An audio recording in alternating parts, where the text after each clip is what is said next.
Bienvenidos al ciclo especializado de formación, trabajo, salud y estrés de ARL Sura en alianza y colaboración con PRAX, el Grupo de Investigación Estrés y Salud de la Universidad de los Andes y el Centro de Epidemiología Social. Recuerden que este ciclo especializado de formación tiene 4 ejes temáticos, 10 conferencias, 9 expertos de 4 países diferentes y es equivalente a 10 horas de formación especializada. Tenemos el placer de contar con 1.586 inscritos de 747 empresas correspondientes a 114 actividades económicas diferentes y esperamos que con los conocimientos que se desarrollen en el transcurso de este ciclo de formación impactemos positivamente el bienestar y condiciones de vida laboral de 626.388 trabajadores. La asistencia va a ser tomada al final del evento, pueden estar tranquilos, faltando los últimos 10 minutos para que el evento termine. Se va a publicar el formulario donde usted podrá registrar su asistencia. Recuerde, quien aquí asista a todo el ciclo, se le entregará un certificado especial de participación y a quien no, se le entregará un certificado por cada una de las conferencias a las cuales asiste. Y unas horas después de finalizado el evento, podrá ver en la página de Memorias la conferencia que estamos viendo el día de hoy.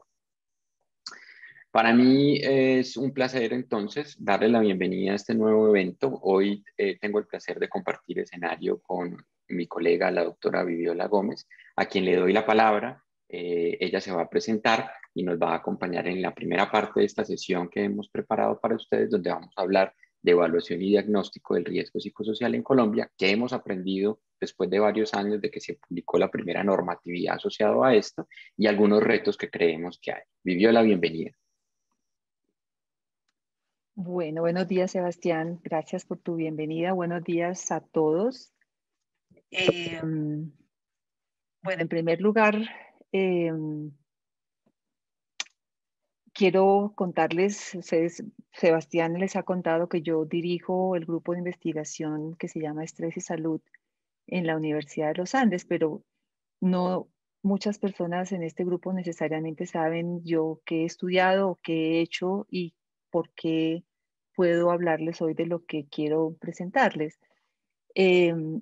Yo soy psicóloga de la Universidad de los Andes y además tengo un doctorado que hice en Alemania y mi trabajo de investigación para obtener el PhD fue una investigación sobre la relación entre estrés y salud y en particular reacciones del sistema inmunológico.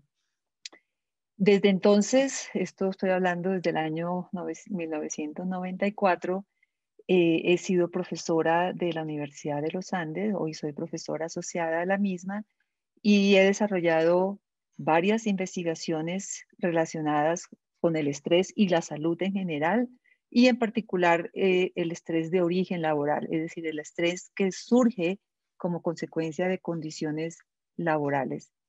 De ahí que mi grupo de investigación se llama Estrés y Salud. He investigado diferentes tipos de condiciones laborales, diferentes grupos ocupacionales, diferentes resultados en salud, es decir, diferentes problemas de salud mental, pero también problemas de salud física, en particular cardiovascular. Y he enseñado durante más de 30 años asuntos sobre estrés.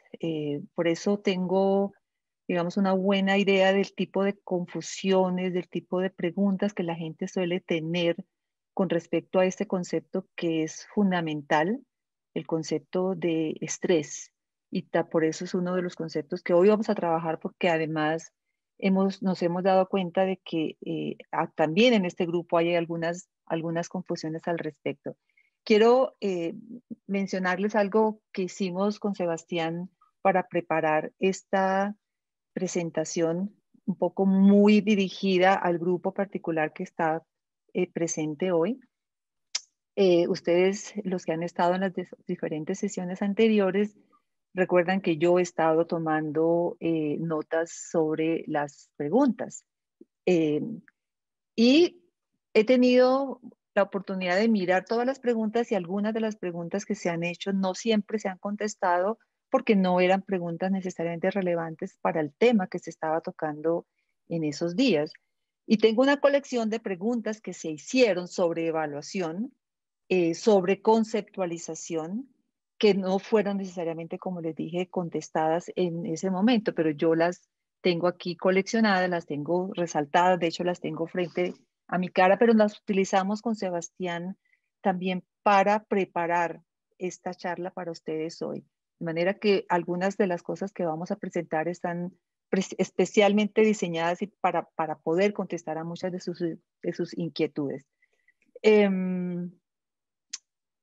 Pues, bueno, y la otra cosa es, gran parte de estas preguntas, como les dije, están diseñadas en función de sus preguntas, otras están diseñadas en función, como les decía, de mi experiencia como docente e investigadora y que me ha llevado a hablar sobre esos temas con muchas personas a través de los años y que, como les digo, me muestra el tipo de confusiones que mucha gente suele tener para entender este fenómeno y por lo tanto para tomar decisiones de evaluación y posteriormente de intervención.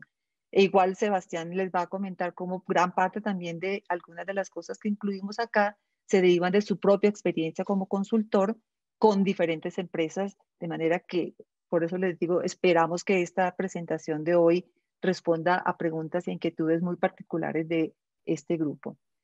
Entonces, pues podemos empezar, Sebastián, tú me ayudas a pasarla. Ok, entonces esto pues creo que ya está claro que les estaba diciendo, la idea de hoy es que vamos a tratar de presentar en muy poco tiempo una serie de conceptos y criterios que les ayuden a ustedes a tomar mejores decisiones a la hora de decir qué debo medir, qué debo evaluar, qué no debo evaluar, cómo hago mi diagnóstico y cómo utilizo la información que tengo o que estoy recogiendo para hacer un monitoreo de los factores de riesgo psicosocial. Más adelante les vamos a explicar algunas de las cosas relacionadas con cada uno de estos aspectos. Siguiente. Ok. Lo primero que uno siempre debe tener a la hora de hacer cualquier tipo de evaluación, no importa si es una evaluación de factores de riesgo psicosocial, sino cualquier tipo de factor de riesgo, siempre es tener un modelo teórico o un modelo conceptual que guíe el proceso, que uno tenga una idea clara de qué es el fenómeno que yo estoy estudiando o que yo quiero evaluar y cuáles son sus causas, cuáles son sus consecuencias, esto cómo se relaciona con qué tipo de cosas, porque si no uno termina dando palos de ciego, es decir, medir cosas pero sin saber muy bien para qué, ni eso que estoy midiendo, cómo se relaciona o qué relación tiene con otras cosas. Entonces, por eso vamos a empezar primero con ese modelo teórico. Les vamos a mostrar cómo el proceso debe ser integral. Uno no puede decidir cosas y quedarse en una partecita, sino que uno tiene que desde el principio planear todo el proceso. El proceso tiene toda una serie de etapas, de fases que deben ser pensadas desde el principio. Uno debe tomar decisiones de qué tan profundo quiere que sea el proceso. El proceso puede ser una cosa muy superficial, ligera, que se puede hacer en ciertos momentos, pero hay otros momentos en que uno debe entrar en ciertas profundidades de lo que está estudiando y debe tener claridad de cuándo lo debe hacer, para qué me sirve hacerlo, cómo debo hacer yo esa evaluación en ciertos momentos con mayor profundidad y qué tipos de instrumentos, qué tipos de herramientas tengo yo para poder realizar todo el proceso. Entre otras decisiones de esto lo mido con instrumentos de tipo cuantitativo, cualitativo, cuestionarios, entrevistas, observación, etc. Bueno, el siguiente. Ok, entonces empecemos por este aspecto clave que es el marco conceptual.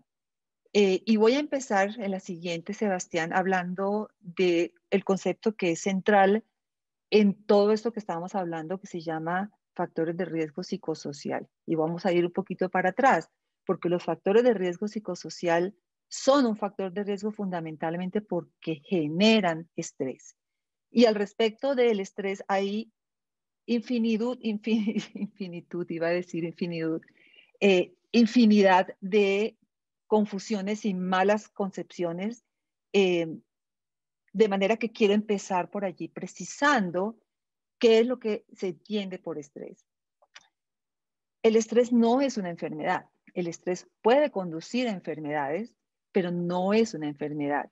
El estrés es una respuesta que dan los organismos, y cuando digo organismos me refiero a organismos humanos y no humanos, de activación o preparación psicofisiológica para responder ante una serie de demandas, ¿cierto? La activación implica prepararse para atender esas demandas, pero cuando la respuesta de activación no se resuelve como debiera resolverse, sino que se mantiene activada, prendida, encendida de manera prolongada. Cuando se activa o se mantiene activada de manera crónica o se enciende de manera con demasiada frecuencia, podríamos estar hablando de que esa respuesta de activación se convierte en una respuesta de estrés. Es decir, en últimas, una respuesta de estrés es una respuesta de activación sostenida. ¿Cuáles son las causas para que se sostenga una respuesta de activación?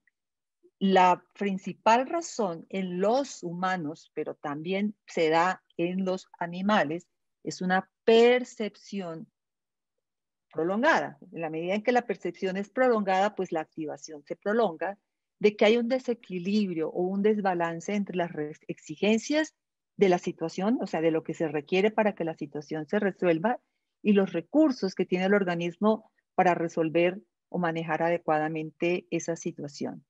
Es decir, el estrés es consecuencia de una percepción prolongada de desequilibrio entre demandas y recursos de afrontamiento. Y aquí quiero hacer una precisión porque mucha gente cuando oye decir percepción imagina de manera inmediata, percepción quiere decir conciencia de.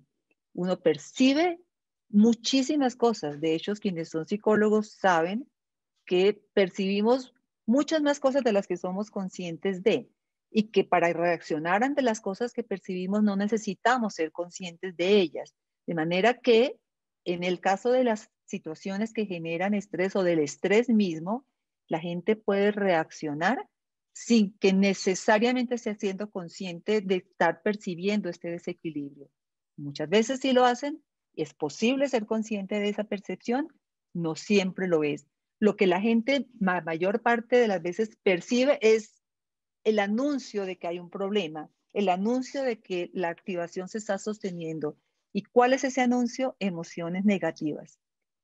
Cuando sentimos emociones negativas de manera prolongada, de manera recurrente, piensen que probablemente estamos percibiendo estrés, pero implica un proceso tratar de descubrir cuáles son las causas. Entonces, por eso les digo, mucha gente enseguida se piensa que si uno no se da cuenta, que si uno no tiene conciencia, entonces no tiene estrés.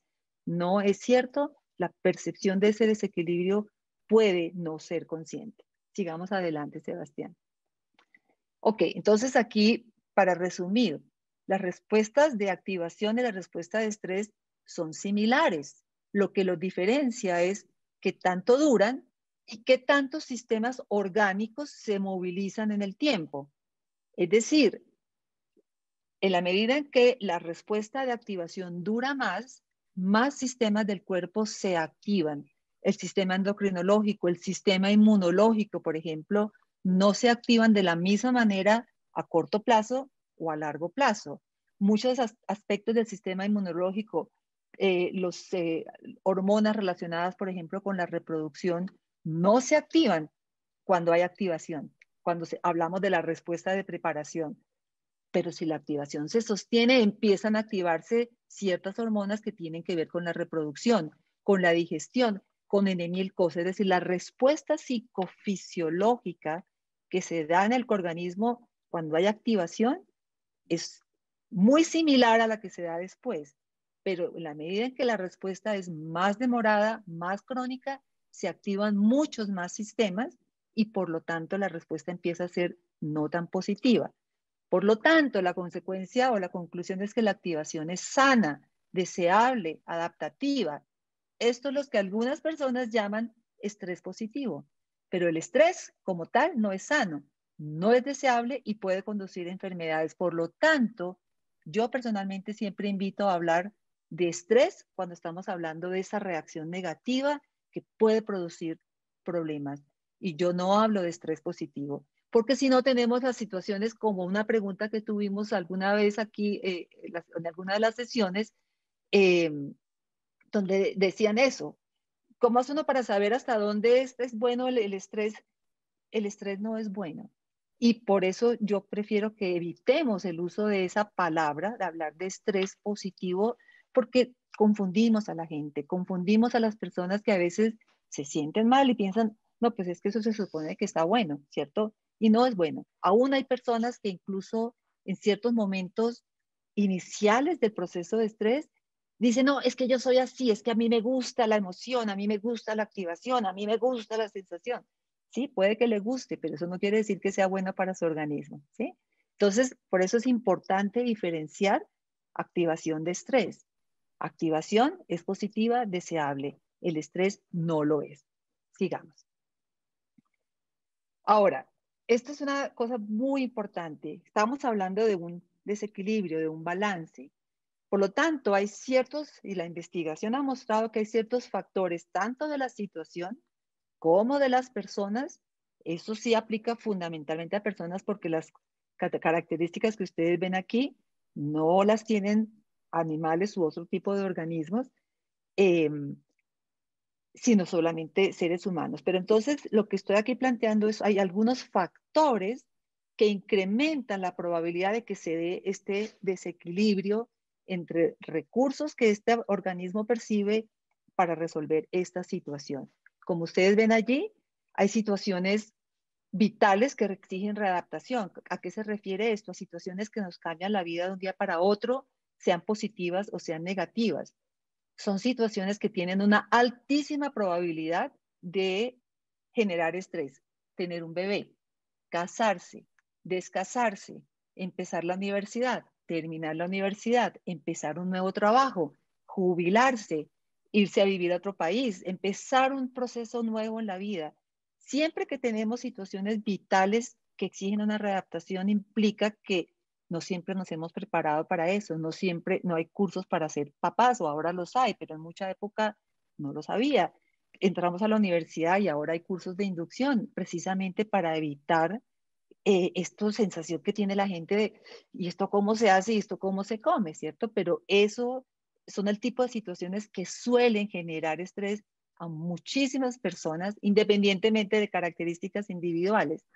Condiciones laborales cotidianas, condiciones familiares cotidianas y condiciones sociales cotidianas que tienen ciertas características que les voy a señalar ahorita, suelen aumentar la probabilidad de generar respuestas de estrés a todo el mundo. No importa qué características tiene esas personas y ya voy a entrar a mirar esas características. Pero por otro lado, hay algunas características relacionadas con las personas, ¿cierto? Que hacen que las muchas personas que evalúan el mundo de cierta manera, donde esperan que todo sea perfecto, esperan que todo el mundo los quiera, son ciertas percepciones o evaluaciones cognitivas del mundo que me hacen percibir permanentemente que yo no puedo, que yo no soy suficientemente inteligente, bonita, agradable, lo que sea para resolver lo que tengo que resolver.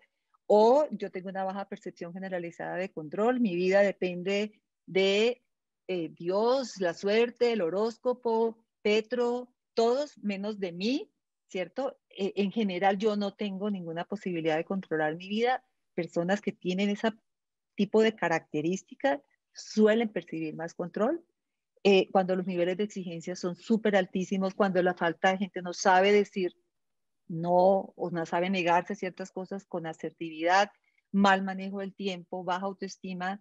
Estas cosas que les estoy señalando acá son características que aumentan la probabilidad de que una persona perciba que no tiene los recursos, así los tenga, pero es una persona que inmediatamente dice, yo no puedo, esto se me sale de control. Típicamente es esa la sensación. No puedo, esto me va a ganar. ¿Sí? Sigamos, Sebastián. Ok, aquí les decía, aquí hay unas características de estas situaciones, las que yo les señalaba, todas ellas, las situaciones vitales y las situaciones familiares, laborales o sociales que usualmente pueden generar el estrés, son situaciones que usualmente son muy importantes. Es decir, lo que no nos importa, lo que no es importante, no nos estresa. ¿Sí?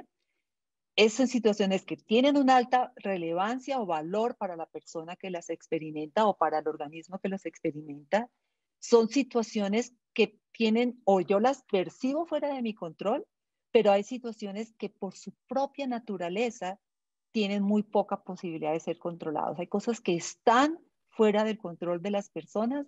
Entre más fuera del control objetivo sean, más es probable que generen la percepción de falta de control en todo el mundo. Un terremoto. Hay ciertas cosas que definitivamente no tenemos forma de controlar y cuando las experimentamos estrés porque claramente decimos, yo no puedo hacer nada aquí, ¿cierto? O son situaciones que son poco modificables. La modificabilidad se refiere al cambio en el que yo no hago nada. Hay situaciones en las que si uno no hace nada, la situación no cambia. Porque hay otras situaciones en que pueden ser negativas, pero uno puede decir, bueno, respiro, espero, porque esto solito va a cambiar. Es cuestión de tiempo, es cuestión de que se madure, es cuestión de solamente esperar, ¿cierto? Pero hay situaciones que son poco modificables. Entre menos modificable sea la situación, más probable es que yo experimente la percepción de que no puedo. Y si la situación además es poco controlable, imagínense lo demás.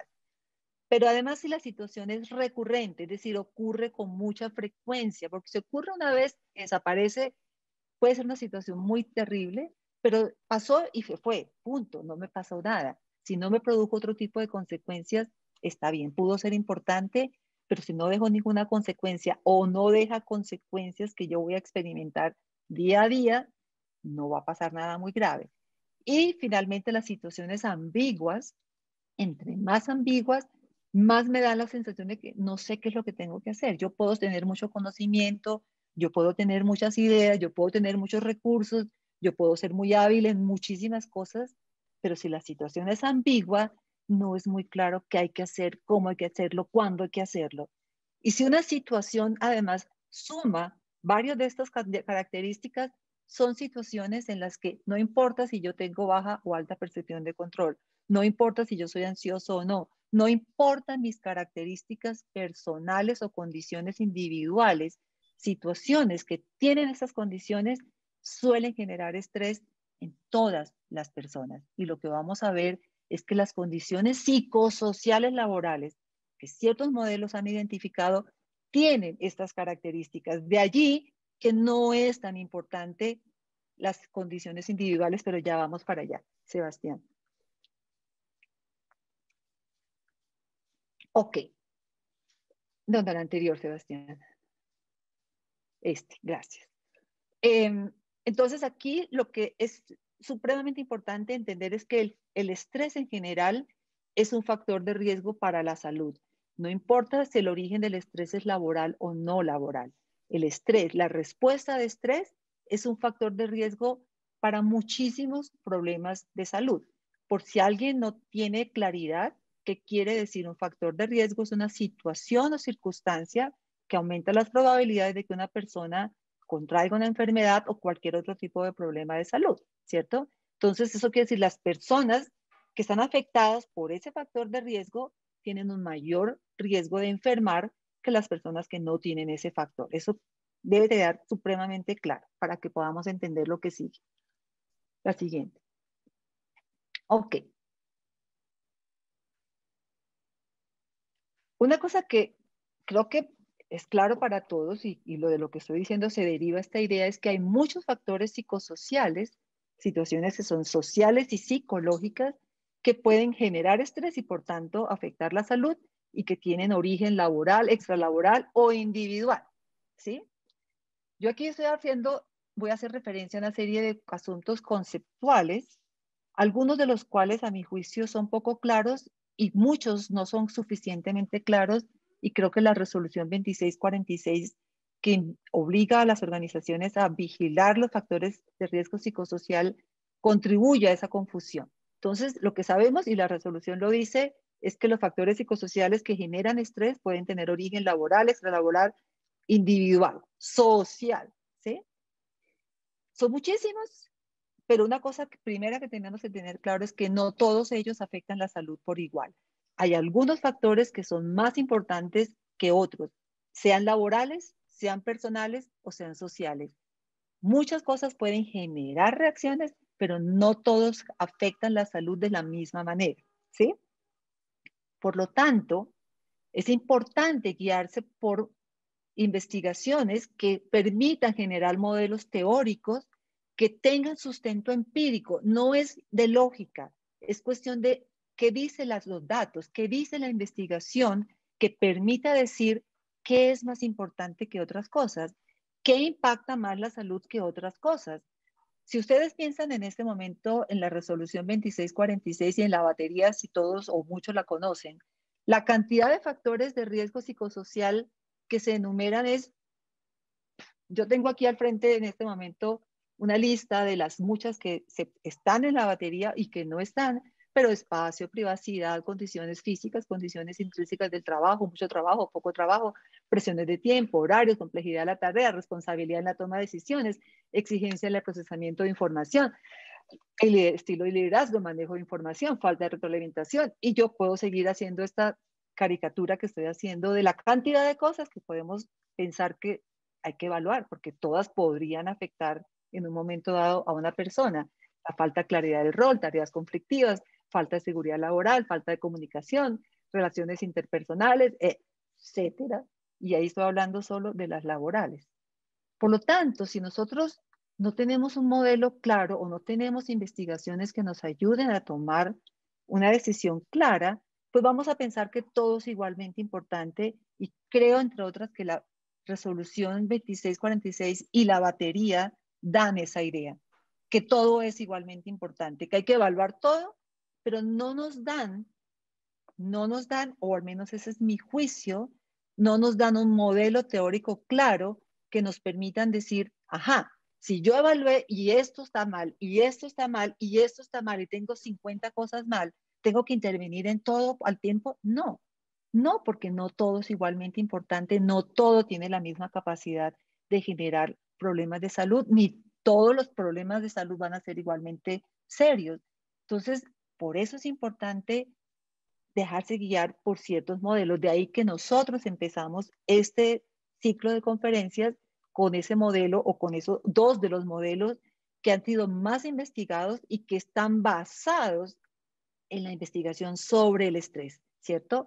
Esos son los modelos en el contexto laboral que hemos llamado demanda, control, apoyo social y desequilibrio, esfuerzo, recompensa, que fueron los que ustedes escucharon que se presentaron por parte de los doctores Sigrist y Karasek. Son modelos que nos permiten decir, ok, sí, puede haber muchísimas cosas que nos pueden afectar, pero claramente no todas son igualmente importantes a la hora de decidir qué debo evaluar si no puedo evaluar todo y si evalúo todo y todo me sale mal, a dónde debo apuntar más mis intervenciones, puesto que algunas cosas son más relevantes que otras. Entonces voy a pasar muy rápidamente por un recorderis de lo que esos modelos dicen. Sebastián, la siguiente. Y ustedes recuerden que el modelo de demanda control lo que nos dice es que las condiciones de trabajo que más afectan a todas las personas, no importa si su personalidad es X, no importa sus recursos de afrontamiento, no importa, son aquellas donde hay una alta demanda. Ustedes ven el cuadrito que aquí se refleja en el rojo, altísimas demandas, baja capacidad de control, y control en el trabajo se entiende como capacidad de toma de decisiones o posibilidad de uso de habilidades para hacer las cosas que debo hacer. Y esto combinado con un bajo apoyo social se agrava la situación, de manera que las personas que tienen alta demanda, bajo control, bajo apoyo, son las que están en un mayor riesgo de desarrollar problemas de salud. ¿Ok?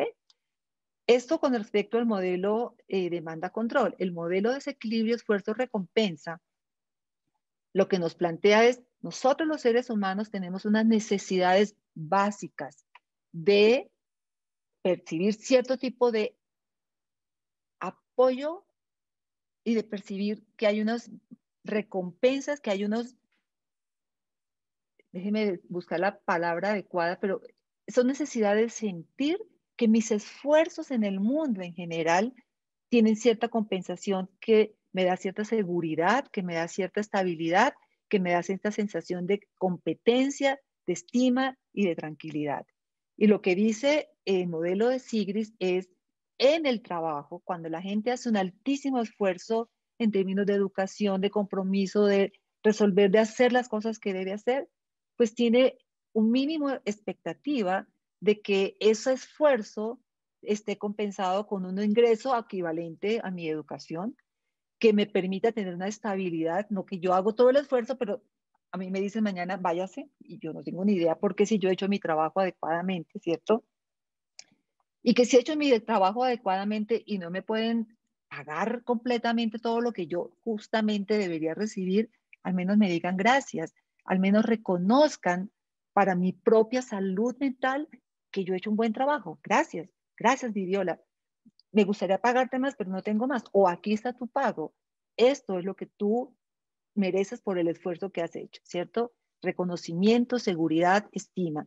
Son diferentes formas en que se manifiesta la recompensa. Cuando hay un desequilibrio en este sentido, y en el caso del modelo de Sigrist, hay un factor adicional, dice él, que incrementa esa percepción de desequilibrio y es un factor personal. Y es cuando hay personas que se esfuerzan más de lo que les piden, es lo que él llama sobrecompromiso. Si son personas que creen que son indispensables, son personas que creen que hay que hacer, hay que hacer, hay que hacer, así no me lo estén pidiendo, yo llego a mi casa y sigo haciendo, nadie me está diciendo que yo tengo que trabajar, nadie me está diciendo que yo tengo que contestar, pero yo lo hago porque tengo una característica personal que me hace pensar que yo necesito estar todo el tiempo en control. Porque si yo relajo, de alguna manera pierdo mi trabajo, pierdo mi control, pierdo el control de la situación, ¿cierto? Entonces es una característica que aumenta esa percepción de desequilibrio y por tanto me activa y me genera estrés. Siga siguiente, Sebastián. Uy, Dios mío, me estoy pasando muy... Voy a acelerar un poquito, Sebastián, para que no quitarte el tiempo. Entonces, lo que quiero señalarles aquí es que estos dos modelos tienen un par de características que son importantes para ustedes entender. Son modelos analíticos, es decir, que ellos han seleccionado sobre la base de supuestos teóricos de la teoría del estrés y de las investigaciones y de resultados empíricos, han escogido algunos de los muchos factores que afectan y que generan estrés en el trabajo a todo el mundo, a todas las ocupaciones. No importa si yo soy psicóloga, médica, enfermera, conductor de bus, son generales, ¿cierto? Lo otro en este momento no importa, pero lo que quiero mostrarles es que hay modelos que aplican para todo el mundo. Algunas personas en algunas de las sesiones anteriores preguntaban, ¿y cómo hago para entender el estrés si yo tengo personas que trabajan en eso, si yo tengo personas que trabajan en alturas, si yo tengo personas que trabajan? No importa. Hay estos modelos analíticos que les presentan, y hay algunos otros, estos son los más importantes, pero presentan aquellos factores que son generales para todas las ocupaciones. Pasamos al siguiente.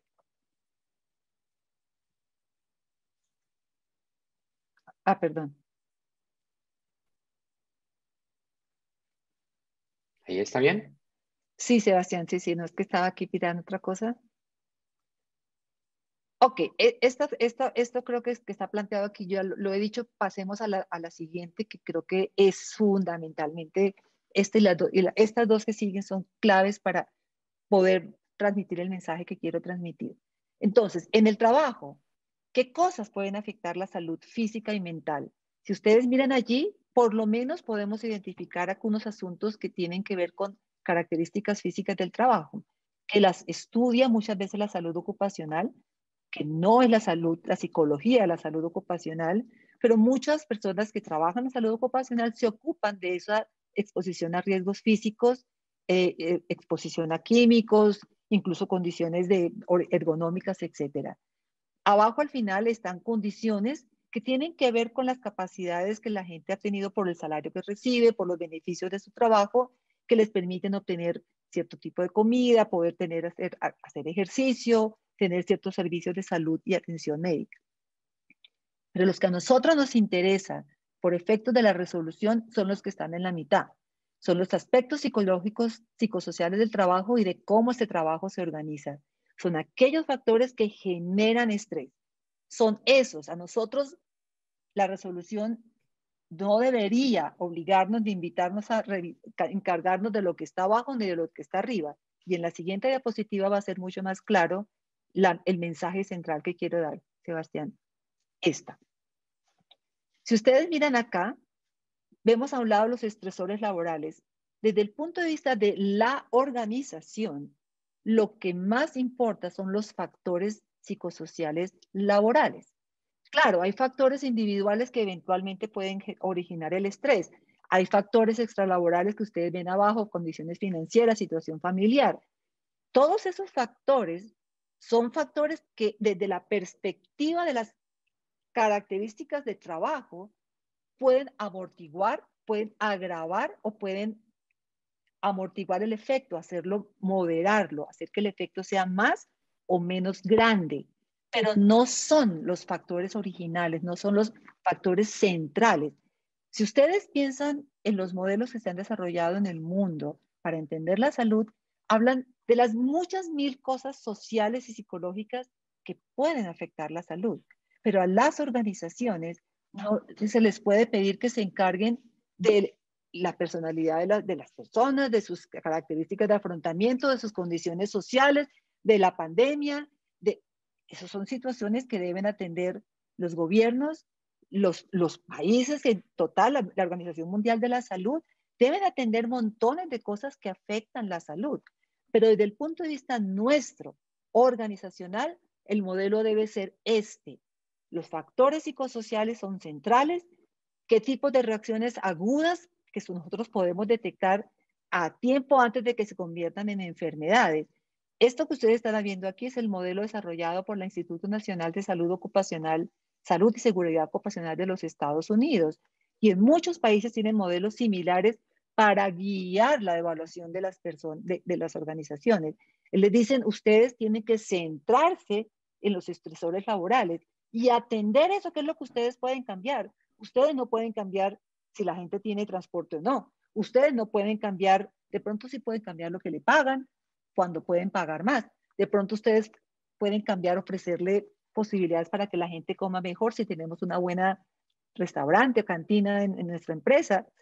Pero la responsabilidad central de las organizaciones son las condiciones psicosociales del trabajo, esos estresores laborales. En últimas, ustedes deben ver esto como está en la siguiente diapositiva. Las condiciones estresantes son las que van a afectar y producir los riesgos, los problemas de salud, y los factores situacionales individuales son un factor intermedio, son moderadores que pueden, como ustedes ven, o hacer la flechita más negra y agravar los problemas o proteger a las personas para que los factores no sean tan negativos. Pero eso no es la responsabilidad central de las organizaciones. Por tanto, la siguiente diapositiva, y creo que con esta voy a cerrar, la responsabilidad de evaluar, prevenir e intervenir en todos los factores que pueden generar estrés no es de las organizaciones. A las organizaciones les corresponde principalmente prevenir, prevenir, prevenir. Y después intervenir en aquellos factores de origen intralaboral y quizá en algunos de origen social. Hay organizaciones que tienen intereses y tienen capacidades, que tienen poder para lograr cambiar algunas situaciones sociales que pueden facilitar a todo el mundo, por ejemplo, que tengan que ver con el transporte, pero no es la responsabilidad de las organizaciones cambiar el mundo o cambiar todas las muchas cosas que pueden generar estrés. Fundamentalmente son aquellas de origen laboral que sabemos que pueden enfermar a todo el mundo independientemente de si esas personas tienen qué tipo de características personales. La siguiente, Sebastián. En últimas, es importante saber que medir las condiciones de riesgo no es suficiente y eso es muy importante también y lo vamos a presentar, Dios mío, si alcanzamos con el tiempo. Que medir las condiciones es importante, supremamente importante, pero para tener una adecuada vigilancia es importante también y deberíamos medir condiciones resultantes tanto para la salud de las personas como para la organización. Si ustedes quieren poder concluir, como varias personas preguntaban, ¿cómo hago para saber si lo que mi persona o mi gente que tiene aquí es originado en el trabajo o no? Si ustedes no tienen un sistema de vigilancia, si ustedes no han evaluado de manera regular o constante qué tipos de condiciones tienen, y qué tipos de problemas de salud ustedes están teniendo, es muy difícil demostrar sí o no que la organización tiene o no tiene una responsabilidad y entonces toca entrar el caso particular.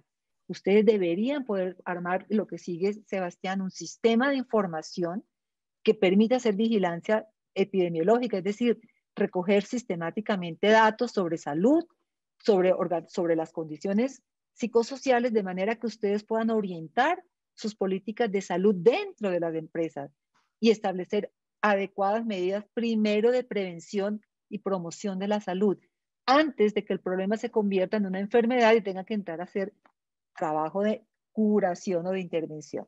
La siguiente, Sebastián. Ok, ya aquí le voy a hacer una introducción para darle la palabra a Sebastián.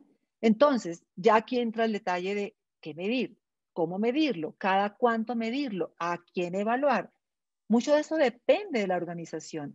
No siempre hay que tomar decisiones iguales para todo el mundo, porque en algunos casos es importante medir absolutamente todo, en otros casos es importante medir todo en un momento y hacer mediciones de otras cosas en el intermedio. ¿Cómo ser cada cuánto se mide? Depende de lo que vamos a medir, porque hay cosas que cambian muy rápido y otras que cambian muy lentamente. Entonces, son todas decisiones estratégicas que suponen un conocimiento. Hay algunas cosas que Sebastián les va a mostrar que suelen utilizarse porque usualmente varían, no de inmediato, pero varían como al mediano tiempo, al mediano plazo, y se pueden utilizar para hacer estos sistemas epidemiológicos. La que sigue, Sebastián. Ok, aquí muy rápidamente, interesante que ustedes sepan que hay muchas formas de evaluar. La batería del ministerio ofrece una serie de cosas más allá del cuestionario, que es lo que yo creo que la mayor parte de la gente utiliza. La batería ofrece opciones para poder hacer grupos focales, para hacer entrevistas, para hacer observación. La que sigue, Sebastián. Allí ustedes van a ver que hay una cosa que se llama imputación, que aquí no, en Colombia no la podemos hacer, porque en Colombia no tenemos datos nacionales suficientes para poder decir, miren, ni siquiera tenemos que hacer medición, sabemos que cierto tipo de ocupaciones en tales regiones tienen mayor riesgo, por lo tanto, con esas personas hay que hacer intervención o hay que hacer cosas de todas maneras. Pero es importante pensar que todas estas se pueden hacer, y con lo que voy a decir voy a terminar mi intervención. Y es, ninguna de ellas es mejor que la otra. Depende de qué es lo que uno quiere medir. Ninguna de ellas es absolutamente objetiva. Aquí lo que sabemos es que la observación es más costosa, es más lenta, puede ser más, usualmente exagera o aumenta el tamaño de las problemáticas que se detectan. Los cuestionarios, las entrevistas y los grupos usualmente son más subjetivas, se pueden hacer con más personas, son más baratas, pero lo que es interesante, y eso lo mencionó, creo que fue Caras Ecosigris, hay una altísima correlación entre la observación y las informaciones que nos dan cuestionarios, entrevistas y grupos focales, siempre y cuando esos cuestionarios, esas entrevistas y estos grupos focales sean diseñados adecuadamente, porque no es cuestión de decir yo me invento un par de preguntas, yo me invento un par de cosas y entonces ya evalúo, y de esto es que Sebastián les va a hablar un poco de cómo saber cuáles son buenas medidas o medidas confiables que nos permitan a nosotros saber que lo que estamos haciendo es midiendo algo adecuadamente, así esté subestimado o sobreestimado. Pero todos estos suelen ser buenos instrumentos, exactos, precisos, no hay ninguno. Todos tienen algún margen de equivocación, como lo tiene cualquier instrumento de medición, aún una regla, siempre hay algún margen de error. Estos instrumentos los tienen siempre y cuando hayan sido construidos adecuadamente. Sebastián, sigue. Qué pena que yo me tomé muchísimo tiempo y creo que nos vamos a pasar un poquito. Para nada, Viviola, al contrario, un placer que nos compartas todos tus conocimientos. Te agradezco mucho, Viviola. Ahora en la última parte vamos a estar Viviola y yo pendientes, atentos a resolver las inquietudes que ustedes tengan. Como ustedes han visto, pues hemos dedicado gran parte de esta conferencia a hablar sobre los elementos conceptuales que hay que tener en cuenta a la hora de hacer una evaluación y diagnóstico de riesgo psicosocial. Y esto no es fortuito, esto lo tomamos una decisión de que esta serie de conceptos tenía que explicarse y era un aspecto relevante, muy relevante de esta conferencia, porque Viviola y yo coincidimos en que muy probablemente una de las grandes fallas que se cometen en los procesos de evaluación y diagnóstico y donde tenemos grandes retos es no tener un modelo conceptual claro y entender qué es lo que realmente estamos evaluando y qué rol juega eso que estamos evaluando en la medición que estamos realizando. Entonces, por ello que es muy importante haber pasado por todos estos conceptos para llegar ya a asuntos mucho más prácticos que tienen que ver con el día a día y la operación de todo lo que tiene que ver con evaluación y diagnóstico organizacional. Al respecto, yo les voy a hablar de ello porque llevo más de 10 años dedicado a evaluación y diagnóstico organizacional.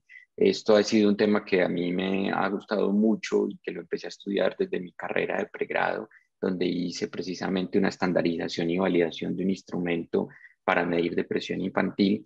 Y de allí en adelante, pues le tomé mucho gusto a todo esto y precisamente la empresa que fundé, Prax, y que dirijo, se especializa en evaluación y diagnóstico. A la fecha ya hemos hecho más de 500.000 de evaluaciones, hemos hecho más de 2.000 diagnósticos de riesgo psicosocial. Entonces quiero compartirles algunos de los conocimientos, la experiencia que hemos tenido al respecto. Viviola lo mencionaba, los instrumentos hay muchos, hay muy variados. Lo más importante con relación al instrumento es la calidad psicométrica del instrumento mismo. Dentro de algunos de ellos que podemos evaluar, que podemos utilizar, no en el contexto colombiano para dar respuesta a necesidades de tipo normativa, por lo que hemos mencionado, en Colombia solamente se puede trabajar con la batería del ministerio, pero algunos de ellos son el instrumento JCQ, el instrumento el instrumento ERI, el instrumento ISTAS que viene del cuestionario de riesgo psicosocial de Copenhague. Inclusive una misma empresa del grupo Sura, consultoría en gestión del riesgo, desarrolló una batería de instrumentos para evaluar riesgo psicosocial. Viviola y yo, en alianza con su grupo de investigación y la empresa Prax, desarrollamos también hace algunos años una batería para evaluar factores de riesgo psicosociales que precisamente utiliza como eje central el JCQ y el ERI. La situación es que la batería del ministerio es la única que en este momento en Colombia podemos utilizar. Aquí lo que hemos querido es darles una serie de conocimientos para ayudarles a entender y darles el mejor uso posible a esos datos que nosotros estamos recolectando con la batería del ministerio cuando queremos hacer una evaluación de riesgo psicosocial con fines de tipo normativo. Lo más importante, independientemente de cualquiera de esos instrumentos que nosotros estamos utilizando, es que el instrumento cuente con adecuadas propiedades psicométricas. Esas propiedades psicométricas, dentro de las principales, se denominan confiabilidad y validez. La mayoría de las personas lo que conocen un instrumento psicológico son las preguntas y son las opciones de respuesta. Entonces no es inusual observar que muchas personas creen que es tan sencillo como formular unas preguntas y formular unas opciones de respuesta. Realmente es un proceso muy complejo. En psicología hay un área específica que se denomina psicometría y llevamos años trabajando en esa área y desarrollando y perfilando y mejorando los diferentes métodos para garantizar que cuando yo recolecto una información a través de un instrumento que se denomina tradicionalmente lápiz y papel para referirse a preguntas con opciones de respuesta, efectivamente sí estamos haciendo una medición con altos niveles de calidad. Y esa calidad se determina usualmente por sus niveles de confiabilidad y sus niveles de validez, que no es más, la confiabilidad no es más que garantizar que el instrumento que yo estoy utilizando no tienda a presentarme resultados diferentes cuando no hay algo que haya influido en esos resultados. Hay un ejemplo perfecto para entenderlo y es si usted se toma el peso en una báscula a las 6 de la mañana y le da 65 kilos, pero a las 6:10 vuelve y se pesa y le da 85 kilos, no hay nada que explique que en menos de 10 minutos usted haya aumentado tanto de peso. Es un problema de confiabilidad. Usted no puede confiar en el dato que le está dando ese instrumento. Así, ese instrumento de medición esté midiendo el peso, no es confiable. Ahora, la validez se refiere a que el instrumento que yo estoy utilizando efectivamente mida lo que se supone que debe medir. Volvamos al ejemplo de la báscula. Si yo utilizo una báscula, pues debe darme una medida de peso, no una medida de distancia. ¿Sí? Estaría evaluando una cosa que no es decir, no es válido. Todos los instrumentos deben de tener adecuados niveles de confiabilidad y adecuados niveles de validez, con lo cual queremos decir que el instrumento efectivamente no varía, los resultados no varían cuando no deben de variar y miden lo que yo realmente quiero medir. Y eso se hace a través de unos estudios que son complejos de realizar, que toman tiempo, no toma menos de 1 año o 2 años fácilmente hacer un análisis de este tipo. Entonces, cualquier instrumento que cumpla esas condiciones, que sean válidos, que sean confiables, pues nosotros los podemos utilizar con tranquilidad para hacer una medición de cualquier tipo. En el caso colombiano, para riesgo psicosocial, reitero, está regulado, que solamente podremos evaluar con la batería del ministerio, pese a que existen otros instrumentos válidos y confiables que nos permitirían evaluar riesgo psicosocial. Ustedes se preguntarán, Sebastián, bueno, ¿y quién dice que un instrumento es un buen instrumento, ¿no? En mi experiencia, muchas personas lo contactan y le dicen a uno, y el instrumento sí está validado, asumiendo que validez se refiere a un concepto administrativo por el ministerio, como si existiera una entidad que fuera la que aprobara o no el uso de ciertos instrumentos. En el mundo en general no existe eso. Históricamente lo que se ha acostumbrado es que es el psicólogo, que somos los que utilizamos este tipo de herramientas, es el psicólogo el que evalúa la calidad psicométrica del instrumento y el que toma la decisión de si es adecuado o no utilizarlo en una población en particular. Esa es una responsabilidad nuestra y seremos nosotros los psicólogos en general en el mundo los que tenemos que garantizar que efectivamente estamos utilizando un buen instrumento.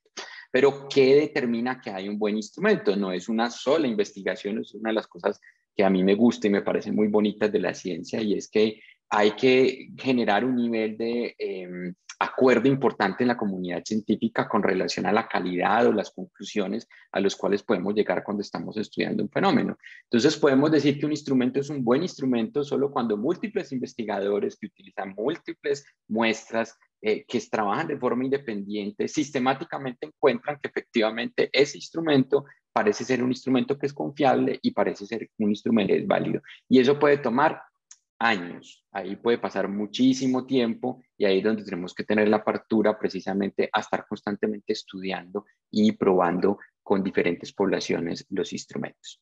Particularmente en el caso de la batería del ministerio que fue publicada en el año 2011, la batería asume algunos conceptos derivados del modelo de demanda, control, apoyo social. Ustedes lo pueden ver acá representado, donde hablan de unas condiciones intralaborales. Dentro de las intralaborales hablan de demandas del trabajo, del control, de liderazgo y relaciones sociales, de recompensas.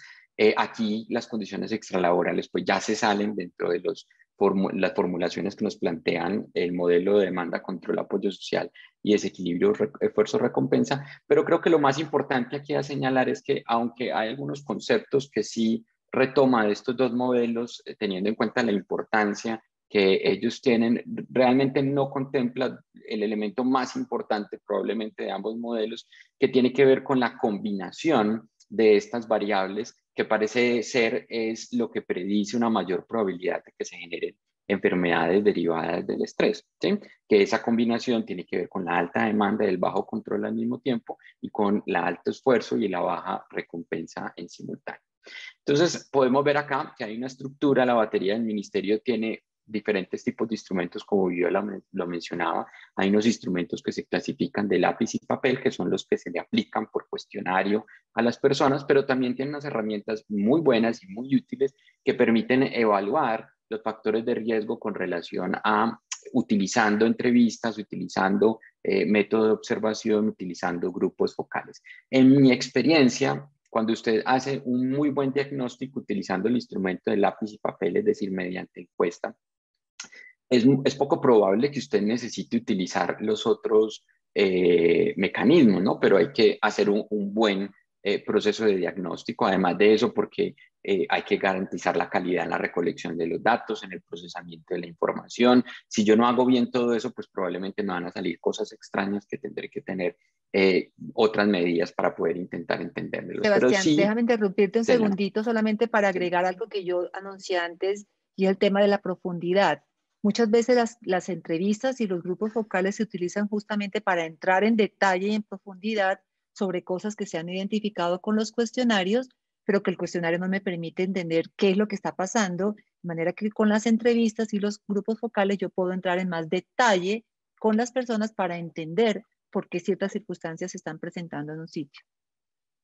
Gracias. Otra utilidad importante con relación a ese otro tipo de instrumentos tiene que ver cuando voy a hacer valoraciones donde la muestra de personas que voy a evaluar es muy pequeña y un caso usual en aquellas organizaciones que tienen menos de 10 trabajadores. No es muy útil hacer unos cálculos estadísticos con una muestra tan pequeña. Ahí, en esos casos, como estos métodos de evaluación por observación, por entrevista, por grupo focal, no dependen del tamaño de la muestra porque la unidad de análisis es el cargo como tal, son perfectos porque no vamos a tener los inconvenientes que sí se podrían generar a la hora de hacer diagnósticos de tipo estadístico. Otra importante información con relación a la batería del ministerio es que recuerden que si nuestra intención es dar cumplimiento a los requerimientos normativos, la batería del ministerio no cubre la valoración de todo lo que se debe evaluar. En la misma normatividad colombiana se indica que hay que valorar otra serie de condiciones, como lo expresábamos ahora, que al margen de las consideraciones teóricas pues están expuestas ahí en la normatividad, nos están diciendo que tenemos que tener datos y recolectarlos alrededor de esto. ¿Cuál es el proceso en general que debemos de seguir para hacer un diagnóstico de riesgo psicosocial? La parte más importante es la parte de preparación. En la parte de preparación, dos puntos claves que yo he encontrado tiene que ver con clasificar muy bien sus trabajadores en los centros de trabajo en que trabajan y particularmente en los cargos.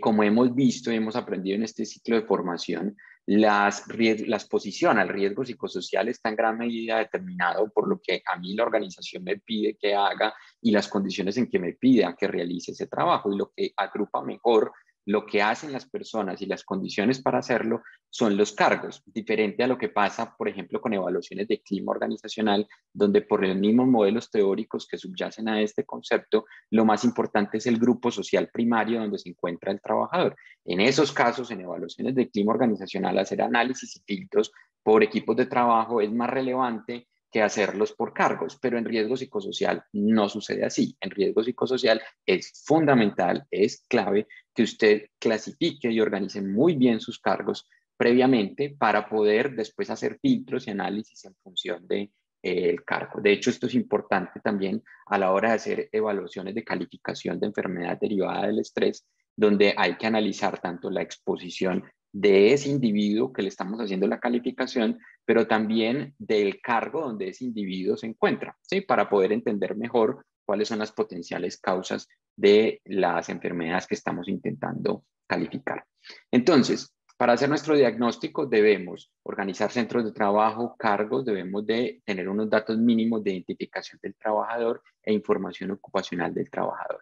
En el caso de la batería del ministerio es muy importante que cuando estemos haciendo toda la preparación hagamos algo que se llama la clasificación de los trabajadores. La batería del ministerio trabaja con dos formas, una que se denomina forma A, forma B, no voy a profundizar mucho allí, pero uno de los errores más comunes que hay al respecto es considerar que la clasificación se hace en función del nivel de escolaridad del trabajador. Eso es falso. La clasificación se hace es en función del tipo de actividades que realiza el trabajador, y allí la batería del ministerio nos da 4 clasificaciones donde nos dicen si son trabajos de tipo directivo, profesional o técnico, aplique la forma A, o si es trabajo esencialmente operativo, aplique la forma B.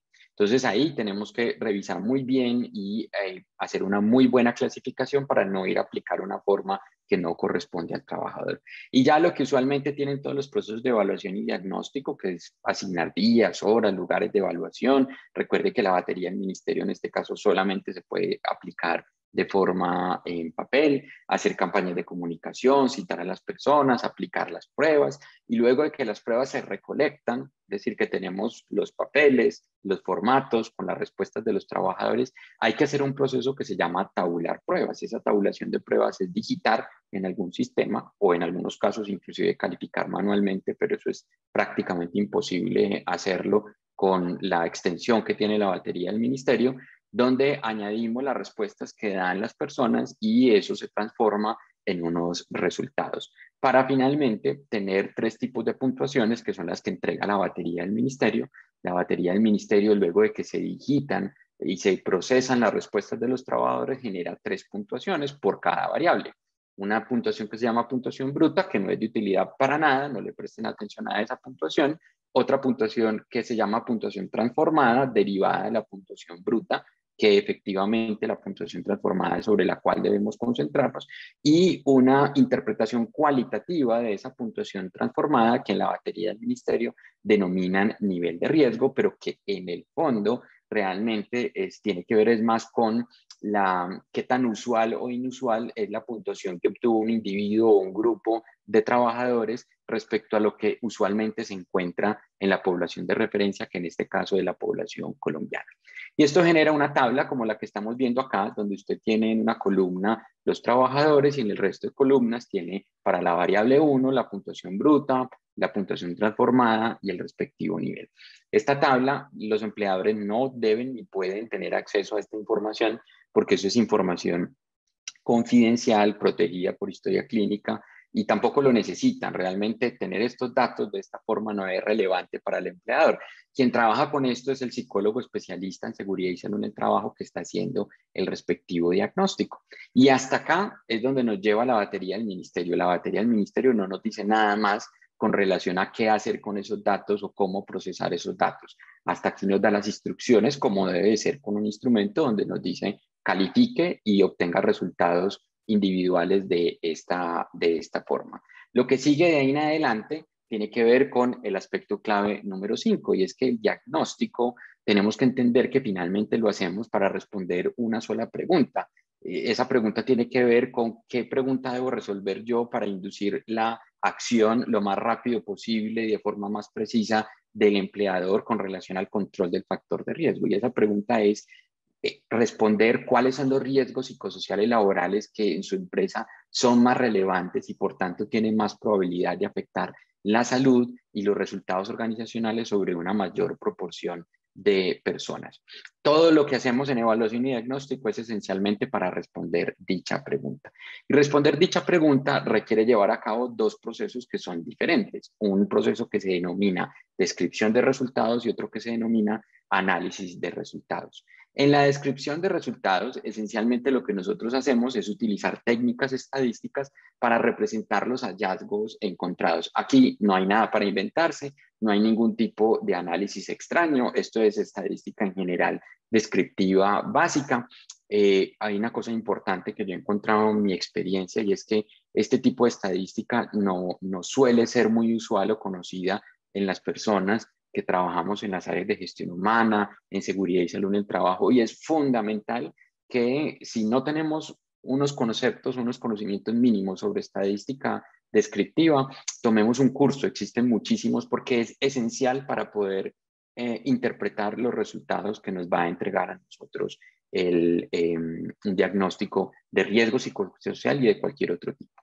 Dentro de esa estadística descriptiva, nosotros calculamos unos datos mínimos como la muestra, el mínimo, el máximo, la media, la mediana, la desviación estándar, coeficiente de variación, los expuestos, el nivel. Como les digo, esto no hay que inventarse nada, son conceptos que ya existen, es simplemente utilizar y utilizar adecuadamente la estadística. Hay una cosa en la cual yo quiero hacer énfasis, que es algo que he encontrado y que me preocupa bastante, es un reto importante a resolver, y es que cuando hacemos estos diagnósticos, las organizaciones, los colegas quedan relativamente tranquilos cuando calculan la puntuación promedio, es decir, calculan la media, en este caso es esta que hay acá, y luego de esa media pues calculan un nivel, ¿no? Y dicen, de acuerdo a los baremos del instrumento, pues esa media se equivale a alto, muy alto, medio, bajo, y quedan tranquilos siempre y cuando la variable le dé de medio para abajo. Si le dio medio, bajo o muy bajo, y digamos que recomiendan intervenir si da alto o muy alto. Esto no lo debemos de hacer esencialmente porque nosotros no podemos tratar un diagnóstico social, un diagnóstico donde tenemos varias personas involucradas, como se tratan diagnósticos individuales. En un diagnóstico individual, usted aplica una prueba, obtiene una puntuación y obtiene un nivel, y ahí no tienen mucho más que hacer, sino analizar conceptualmente dichos resultados. Cuando hacemos un diagnóstico donde hay varias personas involucradas, usted ya está sujeto a aspectos como la distribución o la forma en que se distribuyen las puntuaciones de ese grupo de personas que estamos intentando evaluar. Entonces, si usted se basa solamente en la puntuación promedio y en el nivel en que eso equivale, usted fácilmente podría estar concluyendo que no hay nada que hacer cuando realmente sí tiene cosas que hacer. ¿Por qué? Porque no calculó otras estadísticas. Y la mejor forma de entender esto tiene que ver con el concepto de la distribución de la muestra. Cuando usted evalúa un grupo de personas, esas personas lo normal es que tiendan a generar una distribución como esta que ustedes están viendo acá, que se llama una distribución simétrica. La mayoría de las personas están ubicadas en la mitad de la escala que estamos utilizando y en las puntuaciones extremas pues hay una proporción menor de población. Pero eso no siempre sucede de esa forma, es como lo que uno esperaría. Podría pasar otros casos en los cuales cuando usted evalúa tiene una gran proporción de trabajadores concentrados en la parte derecha de la escala de medición o los tiene concentrados en la parte izquierda. Y allí, digamos que si hablamos del nivel, no es tan problemático siempre y cuando tenga unas distribuciones de este tipo. El problema se presenta cuando yo tengo distribuciones atípicas, como por ejemplo, tener por acá en la esquina izquierda una curva apuntalada acá donde hay una proporción importante de personas y acá otra proporción importante. Entonces, cuando yo tengo distribuciones de ese tipo, como yo estoy uniendo o promediando diferentes personas con diferentes niveles de riesgo. Al promediar, pues eso me va a dar en la mitad, ¿no? Y voy a tener una media que probablemente va a ser equivalente a medio y ahí no voy a alertar nada porque solamente consideré un estadístico para analizar los datos. Lo que tenemos que hacer en ese caso es considerar más estadísticos, como por ejemplo la proporción o el porcentaje de expuestos. Cuando usted ya considera los dos estadísticos, lo que está haciendo es que está siendo más sensible a detectar si efectivamente hay un problema o no en la organización que estamos evaluando. Entonces, ya sea que me dé por el uno o por el otro, de esta manera nosotros podemos de una forma mucho más certera alertar a una organización cuando debe comenzar a hacer acciones sobre su población. Y esto es lo que tiene que ver con la descripción de resultados, que es un proceso diferente al análisis de resultados. Yo los describo, pero otra cosa diferente es cómo los analizo. Y acá es donde todo lo que hemos visto desde el inicio de este ciclo, desde el inicio de esta conferencia, cobra un valor invaluable. Para poder interpretar esos resultados, usted tiene que tener unos modelos teóricos, tiene que tener unos antecedentes, tiene que tener una interpretación, una adecuada interpretación de los estadísticos y sobre todo unos criterios de decisión a la hora de procesar o analizar esa información. Y esos criterios de decisión preferiblemente deberían de ser automatizados. Yo les cuento, hace 10 años que empecé a hacer este tipo de diagnósticos. Antes los hacía todos manualmente y a mí hacer un diagnóstico me tomaba 2 semanas y implicaba un esfuerzo cognitivo muy alto y me empecé a dar cuenta de hecho que cuando ya estaba muy agotado o terminaba siendo más tolerante a la hora de interpretar los resultados o menos tolerante a la hora de analizar los resultados. Y eso no está bien porque termina uno tomando decisiones por aspectos de agotamiento, sujeto a aspectos emocionales, que por unos criterios estándar que uno utilice a la hora de decidir si sí aplica o no, recomendar acá que una variable se interprete. Entonces, se recomienda intervenir. Por esto es que es vital que nosotros tengamos criterios automatizados en la hora de los análisis. Y estos criterios de analizar los resultados no son más que algo que se llama cláusulas de tipo if-then o cláusulas de sí, entonces, que tienen una alta interrelación entre ellas. Entonces, si usted analiza, por ejemplo, una variable como la tensión laboral, la puntuación promedio de una variable como la tensión laboral, una fórmula de operacionalizar una cláusula de análisis es si la tensión laboral es mayor o igual a 1, entonces intervenir. Si es cualquier otro valor, entonces no hay que intervenir. Esta es una muy sencilla, muy fácil de entender. Hay análisis que requieren muchas más cláusulas y que se conectan entre ellos con conectores como o, y así por el estilo. Entonces, en el análisis de resultados no es más que aplicar todo el conocimiento, la experiencia que usted tiene para crear unas reglas que le permitan a usted interpretar los resultados que obtuvo. La recomendación es que en general a la hora de analizar esos resultados usted mínimamente contemple la puntuación promedio, contemple el nivel, contemple los expuestos, que es la proporción de trabajadores que están expuestos a un factor de riesgo psicosocial y las asociaciones. Ahí yo solamente haría una nota al pie de página y es que aunque hay que contemplar las asociaciones, hay que entender que analizar y aplicar esas asociaciones implica un conocimiento específico sobre cómo aplicar los métodos estadísticos y que si usted aplica una asociación pero que no encuentra en los resultados asociación de este factor de riesgo con una consecuencia particular, pero el factor de riesgo está alto y hay una proporción importante de trabajadores expuestos, no quiere decir que no tenga que hacer nada, porque fácilmente lo que podría estar sucediendo es que se está incubando la enfermedad, pero usted todavía no alcanza a detectar los efectos que eso está produciendo sobre la salud, o hay otras variables que no fueron medidas y controladas que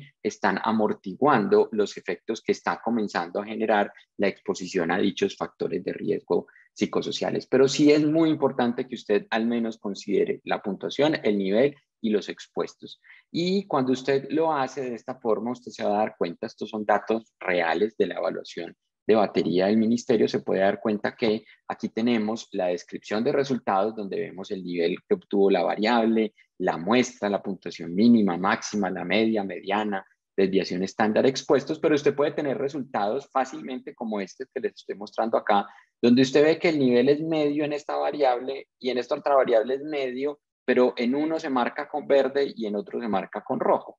¿Eso por qué sucede? Porque lo importante, la conclusión, yo no la obtengo solamente del nivel o solamente de la media o solamente de los expuestos.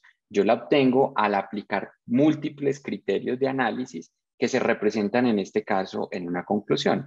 Aquí en este caso, en la variable de condiciones intralaborales, ni el nivel ni la media cumplieron criterios, ni el porcentaje de expuestos cumplieron criterios, pero en demandas del trabajo, aunque el nivel fue medio, en que aunque la media no nos indica que hay que intervenir, sí tenemos otro criterio acá que es el porcentaje de expuestos, que en nuestro caso el que recomendamos tener como punto de corte es más del 30%, donde nos indica aquí hay algo atípico, hay una proporción importante de trabajadores expuestos a demandas del trabajo y por lo tanto, al margen de la puntuación promedio, usted debería de trabajar sobre estas variables.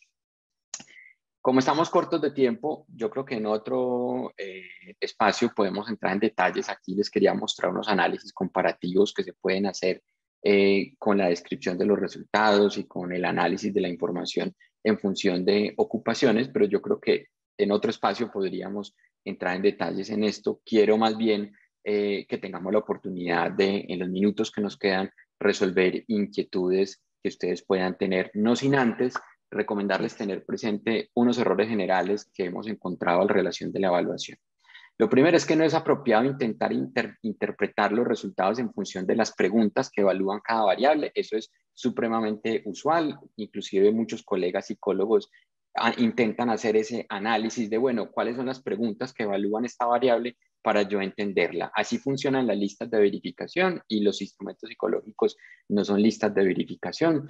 Explicarles pues como todos los detalles implicaría mucho tiempo de por qué no se debe hacer, pero en general lo importante es que usted entienda la definición o el concepto que se está intentando medir al margen de los ítems o preguntas que se están utilizando para ellos.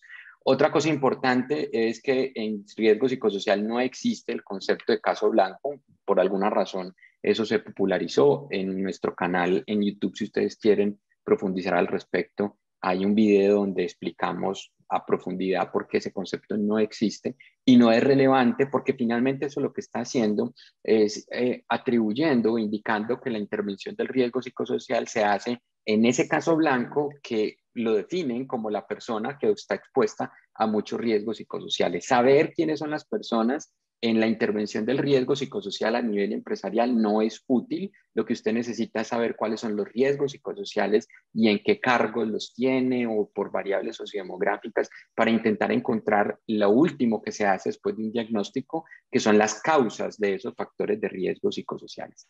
Y otro mensaje también importante que tenemos que tener precaución es que si a usted le sale un factor de riesgo bajito, no puede decir que eso es sinónimo de que tiene un factor protector, porque para usted demostrar que esta condición es protectora, al igual que hay que demostrar que es una condición de riesgo y que cuando usted está expuesto a eso hay una proporción más alta de personas que se están enfermando, usted tendría que demostrar que la exposición a ese factor, en vez de enfermar a las personas, lo que hace es aumentar la proporción de personas que está saludable y eso requiere otro tipo de estudios, otro tipo de análisis que en general en los instrumentos, cuando se han hecho, se indican que determinadas puntuaciones indican condición de riesgo o de protección, pero en el caso del ministerio, todas las variables están diseñadas para evaluar solamente condiciones de riesgo psicosociales.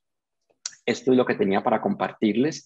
Yo creo que en los minutos que nos quedan podemos abrir el espacio e intentar resolver algunas preguntas Sí, que han Sebastián, planteado. yo ya estaba mirando algunas preguntas. Hay algunas que se repiten bastante, Ok. de manera que espero que en el tiempo que tenemos y si podemos pasarnos unos minuticos, pues sería ideal. Voy a empezar respondiendo algunas preguntas que se hicieron al principio, que son relacionadas más con los aspectos conceptuales y luego empiezan una serie de preguntas sobre los instrumentos y podemos ir contestándolas en el orden en que aparecen. Aquí hay al principio unas preguntas acerca de si el concepto entonces de eustrés y distrés no existen según el planteamiento. Mi pregunta es que el concepto, mi respuesta es el concepto de eustrés se refiere al cómo se siente. Eustrés se refiere a sentirse positivo o sentirse bien cuando se experimenta una situación. Yo vuelvo y repito, y con esto también estoy respondiéndole a Diego, que pregunta de si no, es un mito decir que si no hay estrés no hay vida. Recuerden que al principio les expuse la idea de que una cosa es la activación, que es lo que usualmente lleva a que la gente se sienta bien, o sea, eustrés, la gente se debe preparar, se activa y esa respuesta de activación es lo que muchos llaman estrés agudo o estrés positivo. Pero dado que el estrés nunca se ha asociado con cosas positivas, por eso es que muchos autores, y yo comparto esa propuesta, es no hablamos de estrés, sino de la respuesta de activación sostenida, prolongada, que es la que realmente puede enfermar. La respuesta de estrés, si ustedes la quieren llamar así, o de estrés positivo o de estrés agudo, no enferma a nadie. Eso no es estrés, eso es activación, es prepararse para la acción. Es buena, es deseable, el problema es que no se dé, justamente, ¿cierto? Aquí habría muchos ejemplos que yo puedo poner, digamos, de estudios que muestran la diferencia entre las reacciones, pero con eso estoy respondiendo pues a este concepto de que si no hay estrés no hay vida, si no hay activación no hay vida. El que no está vivo ya no se activa. El mínimo nivel de activación que tenemos es el que tenemos cuando estamos dormidos, que es un nivel de activación menor, pero existe activación y cuando saltamos de un paracaídas o cuando hacemos cosas muy intensas, pues obviamente el nivel de activación psicofisiológica, porque no es solo activación fisiológica, se incrementa enormemente. Ok. Aquí una pregunta de Silvia dice, con respecto a la recompensa, cuando hay inconformidad en ese sentido, y esto se evidencia en las evaluaciones, pero la empresa tiene una estructura que no da posibilidad de hacer movimientos en las recompensas económicas, ¿qué otras estrategias de intervención se pueden usar? Silvia, de acuerdo con el modelo, pero sobre esto de intervenciones vamos a hablar más adelante, pero de acuerdo con el modelo, las recompensas son económicas, pero también son recompensas en términos de reconocimiento y de estabilidad. Entonces, es posible que en un momento dado la empresa por diversas circunstancias no pueda pagar más, cuando no puede, porque a veces que hay empresas que sí pueden, pero no quieren, ¿cierto? Pero cuando la empresa realmente no puede, no hay algo, nada que pueda hacer mejor que reunir a su gente, decir las cosas con claridad y hacer otro tipo de cosas como esto de reconocimiento o garantizarle a la gente que mientras haga su trabajo bien, si yo no le puedo pagar bien, al menos usted tiene estabilidad, usted puede contar con que no lo vamos a echar de aquí, o que si usted hace su trabajo, de pronto tiene opciones de desarrollo de carrera dentro de la empresa. Son cosas que apuntan a otras necesidades que tiene la gente, o incluso algunas veces se puede ayudarle a la gente a entender el sentido profundo del trabajo que están haciendo. Con eso recuerdo un estudio que hicimos alguna vez en la fiscalía y recuerdo que muchas de las personas que estaban mejor decían, mire, yo aquí tengo que traer la plata para el lápiz, para el papel, porque la empresa no tiene ni para pagarme bien y no tiene a veces ni siquiera con qué darme el material de trabajo. Pero para mí, el sentir que yo aquí estoy haciendo cosas que ayudan a que este país sea un poco más justo, hacía que la gente hiciera de su trabajo algo que hacía un sentido súper importante y en ese sentido tenían una recompensa asociada a su trabajo. Son solo algunas ideas, pero Silvia, como te digo, más adelante Viviola, vamos a entrar en... Señor. Si me permites corto mencionar algo Sí, al respecto. Esa pregunta se sí. puede ver en el lado contrario y es qué sucede cuando tengo mucho dinero y puedo pagar muchísimo e intento utilizar la recompensa como un mecanismo para compensar otros problemas que puede haber psicosociales. No, no va a funcionar. Yo alguna vez asesoré una empresa del sector financiero y el gerente, después de ver los resultados y explicarle, dijo, no, listo, paguémosle 30 millones a todo el mundo y no hay ningún problema. Las entidades financieras realmente tienen muchos recursos económicos para tener unos salarios muy buenos. Y yo le explicaba a él que en un punto dado, usted una retribución financiera lo va a motivar un poquito, va a estar por un tiempo, pero después de un tiempo eso ya no va a ser representativo, porque el asunto financiero cuando alcanza seguridad, estabilidad, cuando alcanza a cubrir sus necesidades básicas e ir más allá de ello, ya no tiene ningún factor recompensante. Entonces, se puede ver desde las dos perspectivas. Lo que yo siempre le digo a las organizaciones es, mire, usted tiene que pagar bien, tiene que pagar justo, que le permita crecer personal, familiarmente a las personas, pero de ahí en adelante lo más importante no es eso, de ahí en adelante lo más importante son las recompensas psicológicas del trabajo, como Mm, las que mencionabas, donde el trabajo es importante para mí, es significativo, me siento valorado, respetado, que estoy haciendo algo bueno por los demás. Ahí es donde realmente yo creo que, sobre todo en las organizaciones formalmente constituidas, donde tienen trayectoria y han resuelto asuntos de tipo financiero, deberían de focalizarse. de acuerdo. Aquí hay una pregunta, la de los casos blancos de Paola, creo que ya la contestaste, Sebastián, y Paola, yo te invito, Paula, perdón, Paula Díaz, te invito a que mires el video del cual hablaba Sebastián para que profundices sobre el tema de los casos blancos. Eh, aquí hay una pregunta que quiero contestar de Joaquín que dice, buenos días, podemos disminuir las desviaciones en las respuestas de la batería relacionadas con mala intención o falta de veracidad en las respuestas. Joaquín, mi experiencia es que cuando la gente no confía en la organización, cuando la gente no confía que la información que va a dar va a ser de verdad buena para mí, la gente miente. Lo más importante en cualquier evaluación que tú hagas, es que las personas sientan que pueden confiar en que su información va a ser protegida y que su información va a ser útil para algo. De hecho, si muchos de ustedes trabajan en organizaciones que han hecho la aplicación de la batería varias veces, cuando la gente ve que la primera aplicación ni le dieron resultados, ni le contaron qué pasó con eso, o a pesar de que presentaron y demostraron que había un montón de problemas, no pasó nada. ¿Qué pasa la siguiente vez? La gente dice, ni para qué contesto porque finalmente no va a pasar nada. O cuando la gente sabe que la información no está siendo protegida y que su jefe la va a conocer, pues nadie te dice a ti la verdad, te dice lo que el jefe quiere conocer, que es el riesgo que tienen algunos instrumentos o algunas formas de medida cuando no se saben utilizar. Entonces, a mi juicio, la mejor manera de garantizar que la gente no tenga mala intención o no dé información que no sea veraz es que la organización realmente le informe a la persona y le garantice que su información está protegida, que va a ser protegida y que los resultados se den a conocer a las personas y le muestren que valió la pena haber contestado la evaluación o que se va a servir para algo. Porque si solo sirve para cumplir la ley y para que a mí no me sancionen, pues a mí como empleado, ¿qué me importa contestarlo, cierto? Yo contesto cualquier cosa, pero si yo veo que eso sirve de algo y que me beneficia a mí o a mi organización o a mí como trabajador, pues me interesa decir la verdad. No sé, Sebastián, ¿tú qué puedes agregar acá? Gracias, Viviola. Sí, esto que tú mencionas da pie como para mencionar dos cosas importantes, sobre todo para este público que son todas empresas afiliadas a la ARL Sur. Como yo les mencionaba, yo soy fundador y director de una empresa de consultoría que se llama Prax, donde nos hemos especializado en evaluación y diagnóstico y tenemos un software de evaluación y diagnóstico organizacional. Ustedes, todas las empresas afiliadas a ARL Sura, su ARL les da una licencia de utilización del diagnóstico, dentro donde se puede hacer evaluación de riesgo psicosocial, entre otras cosas. ¿Por qué menciono esto en este momento? Porque una de las cosas que más se han valorado tanto los trabajadores como los mismos empleadores es que haya un tercero como Prax, una parte independiente, que esté custodiando la información y que esté garantizando precisamente que haya un buen uso de esa información.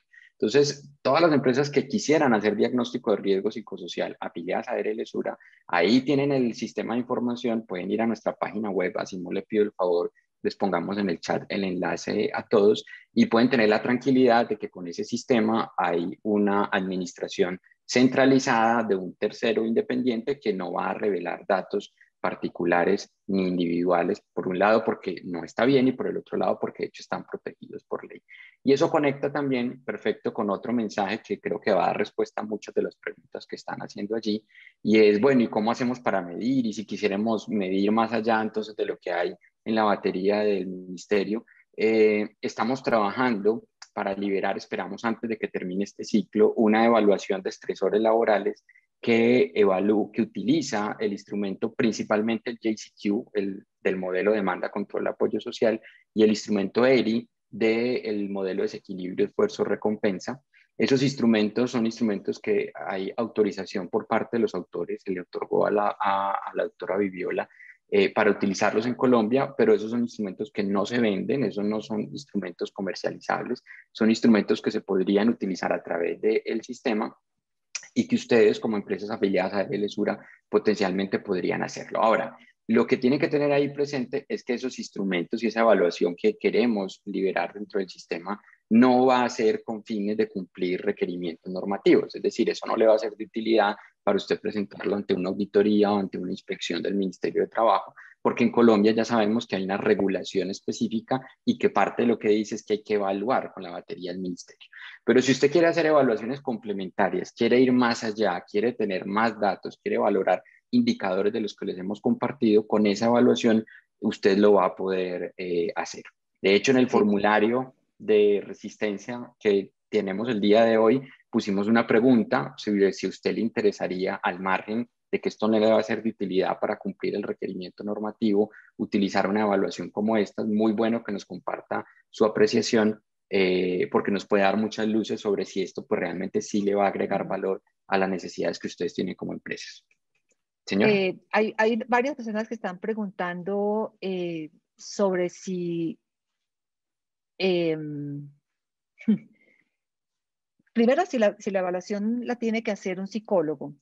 Según la ley en Colombia, tiene que ser una persona con especialización en salud y en riesgo psicosocial, lo cual yo no estoy de acuerdo. Lo he dicho en varias ocasiones. Yo creo que debe ser alguien que sepa de evaluación y conozca de evaluación, pero eso lo saben hacer los psicólogos, pero no solo los psicólogos. De hecho, en muchos países las personas que intervienen y evalúan condiciones psicosociales pueden ser sociólogos o muchos a veces médicos, epidemiólogos.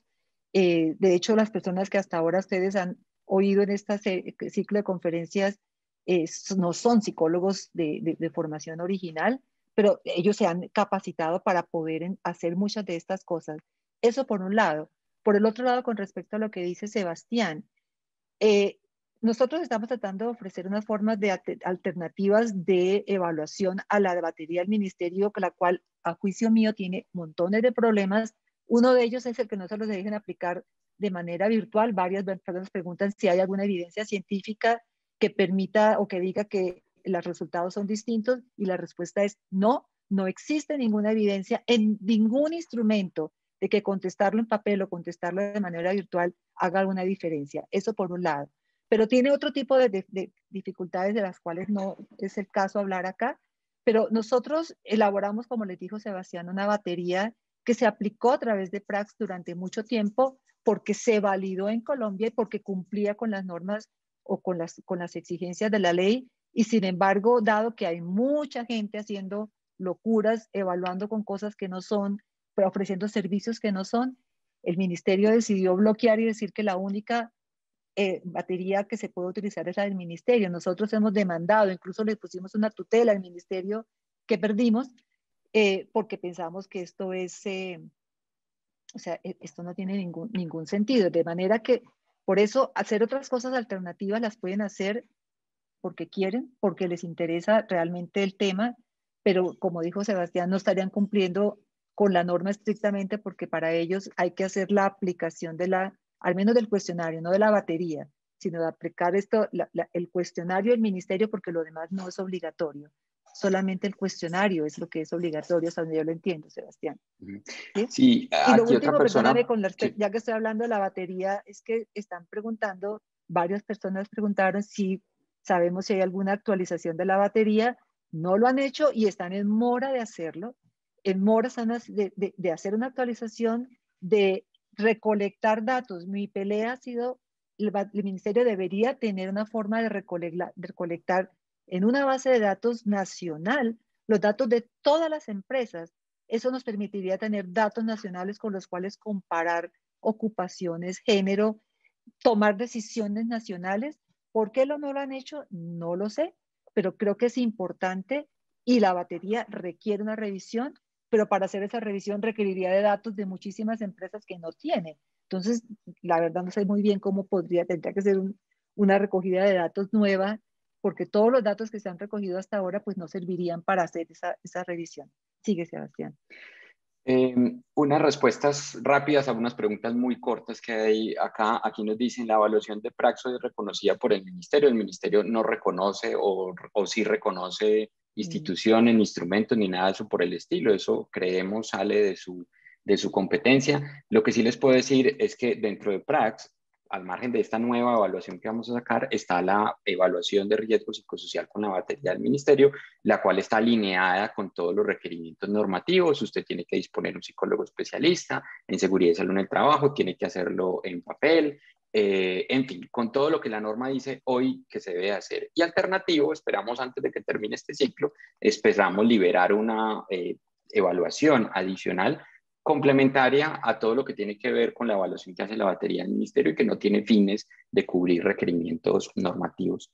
También nos preguntan, ¿los trabajadores podemos exigir que se nos hagan visibles los resultados de estas baterías? Por supuesto, es un derecho que tiene cada uno de los trabajadores. Usted podría pedir que le suministren o le dé la información de sus resultados individuales. Ahora, su empleador no podría pedirlos y que se los entreguen sin autorización suya. De hecho, en mi caso, yo solamente entrego eso al trabajador después de que entrega un formato diligenciado, debidamente autenticado, con todos los soportes, precisamente por la sensibilidad y la responsabilidad que tenemos a la hora de cuidar estos datos. Pregunta también una persona, ¿cuál es la finalidad de grupos focales en la batería del ministerio? Esencialmente es valorar un conjunto de factores de riesgos a través de riesgos psicosociales a través de esta metodología. Pero espera, Sebastián. Sí. El grupo focal, como dije antes, tiene la ventaja de que permite entrar en cierta profundidad.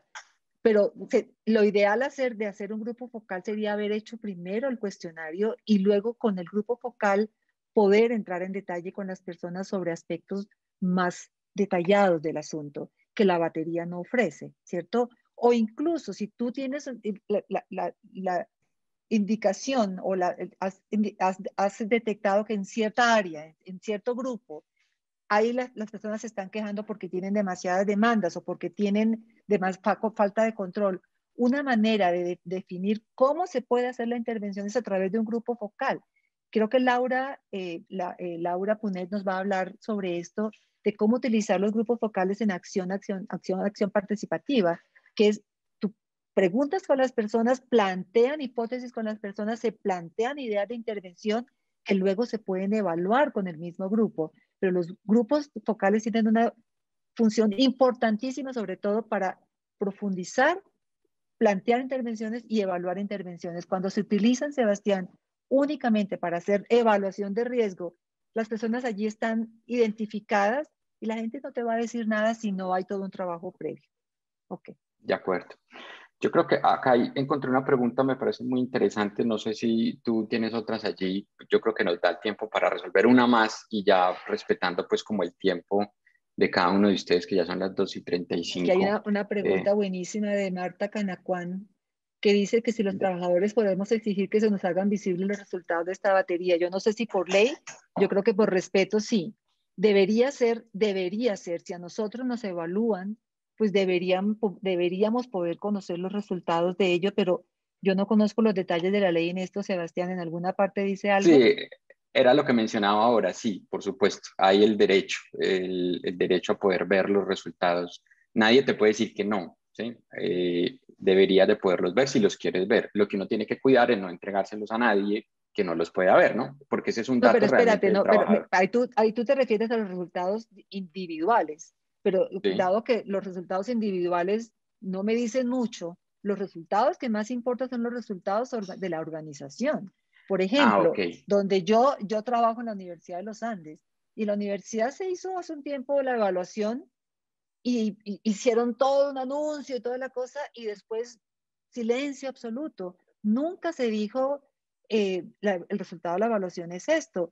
Uno debería poder recibir una evaluación que diga, mire, en la universidad o en tal parte hemos detectado que en estas cosas estamos bien, que estos aspectos son positivos, que estos aspectos están sin mayor riesgo, pero aquí hay un riesgo y aquí vamos a hacer cosas.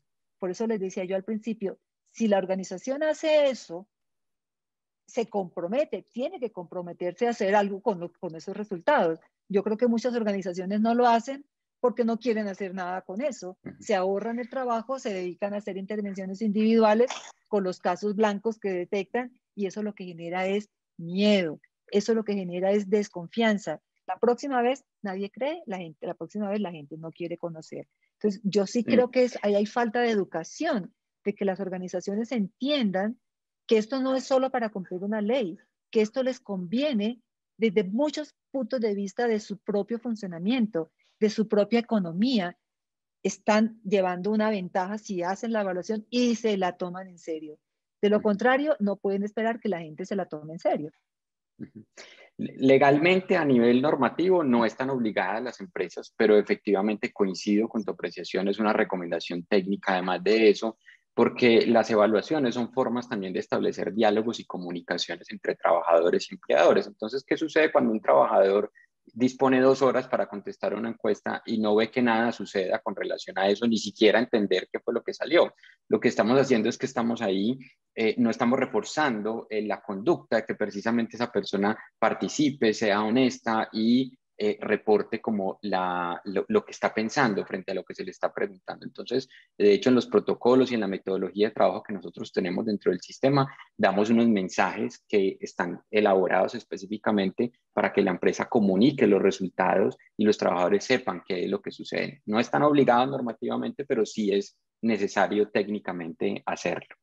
Acá hay una pregunta que hace María Eugenia Quintero que me parece muy importante. Nos dice, también tengo inquietud del alcance de la intervención en los resultados individuales por parte de los empleadores y qué modelo conocen para intervenir factores individuales. María Eugenia, yo en eso y después de 10 años de que me han hecho esta pregunta, me he vuelto, digamos que un poco tajante a la hora de responder.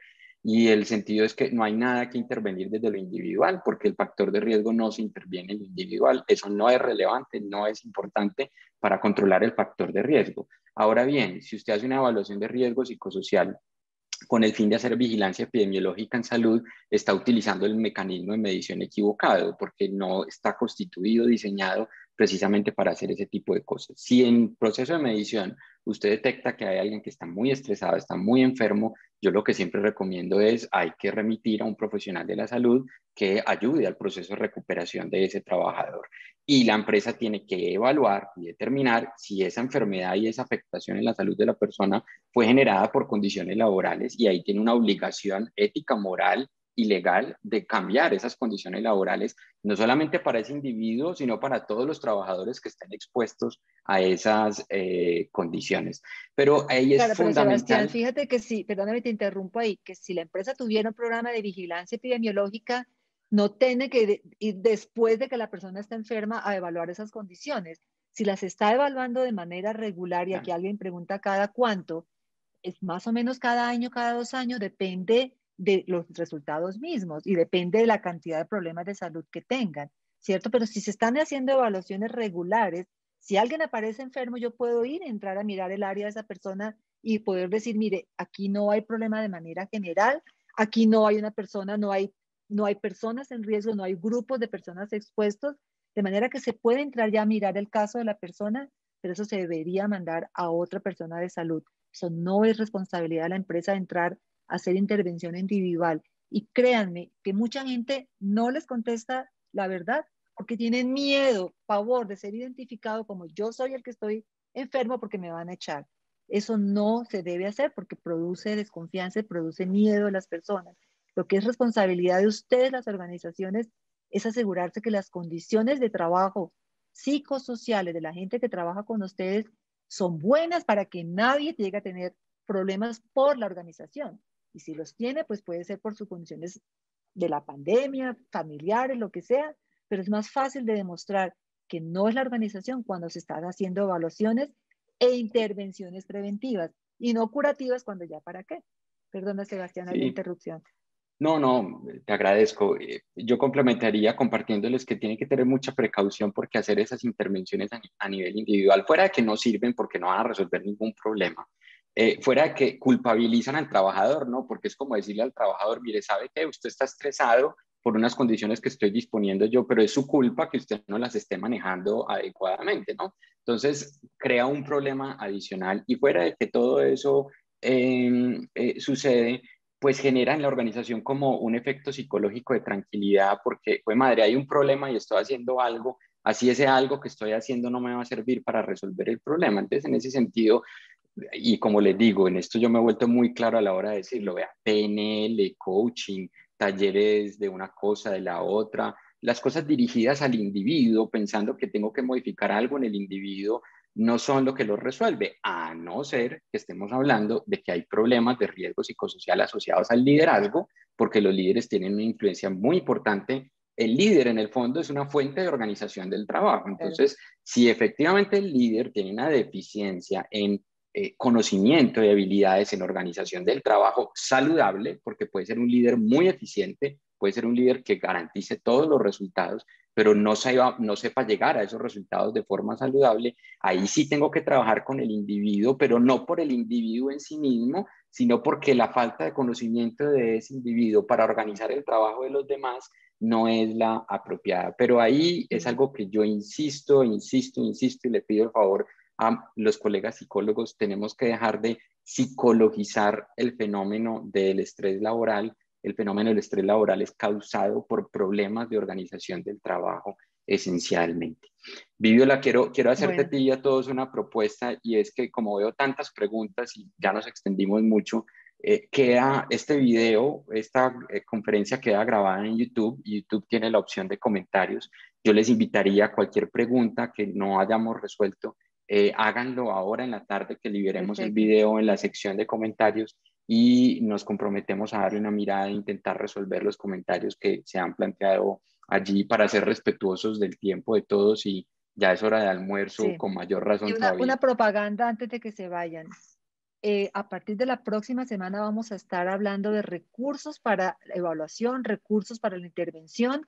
Hay 3 sesiones que no se pueden perder si ustedes de verdad quieren tener más recursos de cómo yo puedo, dónde puedo leer más sobre esto, dónde puedo tener herramientas para poder evaluar esto, cómo puedo intervenir las condiciones organizacionales y cómo puedo hacer intervenciones basadas en los líderes, que va a ser la última sesión. No se las pueden perder.